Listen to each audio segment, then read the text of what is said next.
Hey, what's up guys? Today I wanted to address a topic that I get asked a lot, and pretty much every time I stream or whenever I'm just chilling and chatting around in a Discord server or two, people always ask me this question or say that, hey, my whole team is bots, why does this keep happening? So obviously there are those times where we need to, instead of criticizing our team, take a look at our own gameplay and try to improve however we can, but that's not really the point of today's video. Today's video goes out to you guys that have had like 5 games in a row of getting like, 20, 25, even 30 kills, and the next guy on your team is like 10 kills and like 20 deaths, and then you've got that one guy on 1 and like 5 or something like that. It gets really frustrating, and part of the reason I believe is, of course, it's just luck.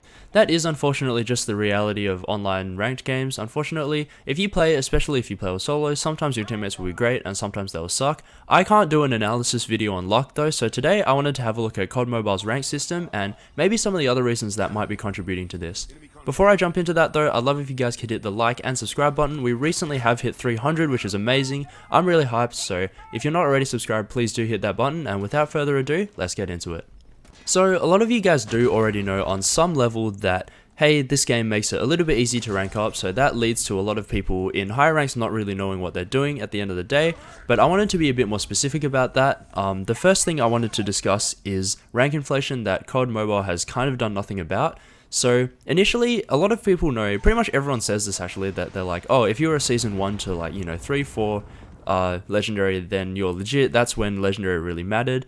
Back then guys, getting to legendary was so much harder because there were a lot less people in the game, and that means that there are a lot less rank points to kind of feed into the system. So if you think about it, when you win a ranked game, you're usually taking points off someone. Obviously there's bots at the bottom in veteran and like rookie, but we're not really looking at that too much. I know most of you guys watching are above that already, that's why you're watching this video.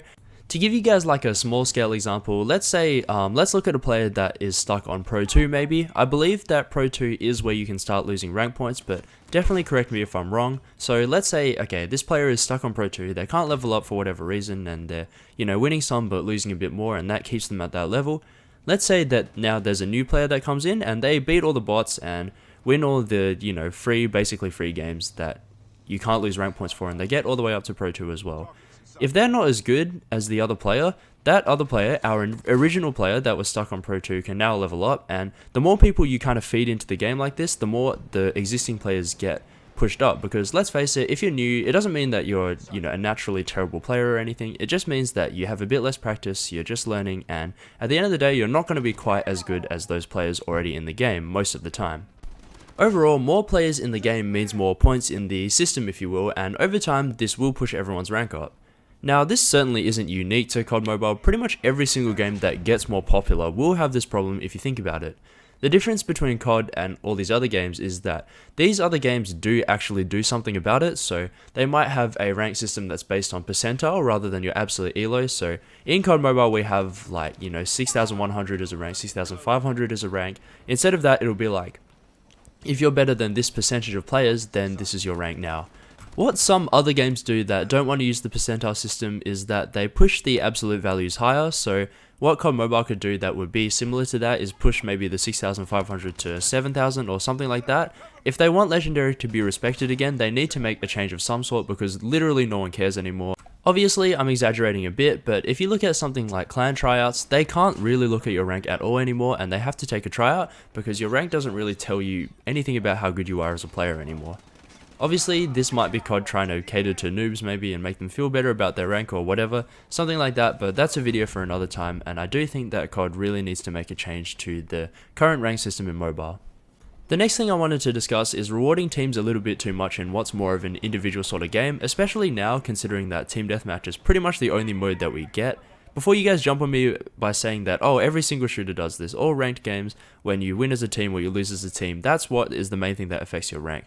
That's fine, but the problem with COD Mobile is that it's not like a lot of shooters that have a ranked system. So if you think about games like Counter-Strike, Rainbow Six, Overwatch, they're very team-based games. Of course, if you're a really good individual, you can dominate, but at the end of the day, they're much more sort of game-sensy, and they require a lot more team coordination to win. Those games of course do reward individual performance a bit, but overall, whether your team wins or loses affects your rank a lot more, and I think it makes sense in those games. They are team games at the end of the day.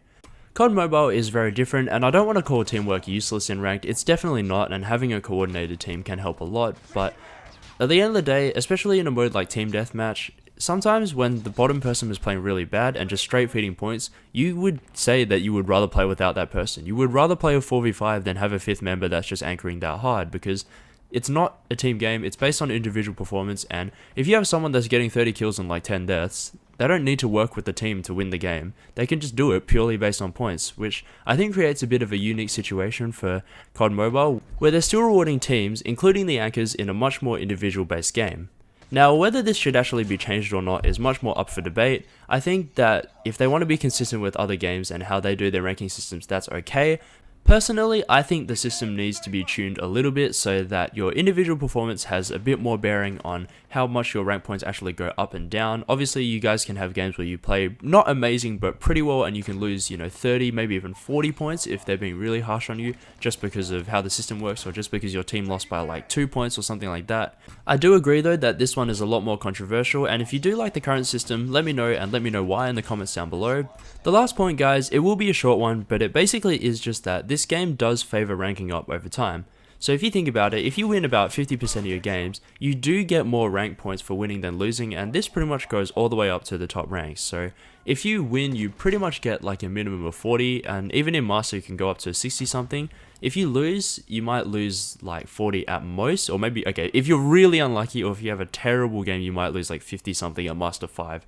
Overall though, especially if you're just getting to those master ranks instead of pushing the very top of them, if you're winning 50 or maybe even 40% of your games, you will be ranking up over time, and as you get just a little bit better by playing, that will go faster. Obviously it goes quickest if you're a really good player, but that is how a lot of scrubs, they can contribute nothing to a team basically. Again, I know I'm being a bit harsh, but if they do pretty much nothing, but they are winning games, or they are getting put on the good team maybe 50% of the time, like half the time, then they will rank up and they will get to those top ranks, and then they're going to be on your team and you're going to get really mad at them, and all I'm going to say is understandable. I'm kidding, obviously. I know as well as you guys that it does really suck and it gets really frustrating, but that's pretty much all for this video today. Those are the reasons why I think that it's easier to rank up overall, and that leads to a lot of people at top ranks not really knowing what they're doing, and then you guys getting a lot of teammates that piss you off and make you really upset on my stream or wherever. I do hope you guys enjoyed this video though. If you have any thoughts at all, definitely let me know in the comments, and other than that, don't forget to hit the like and subscribe button. I'll be back with more, and I'll see you all in the next one.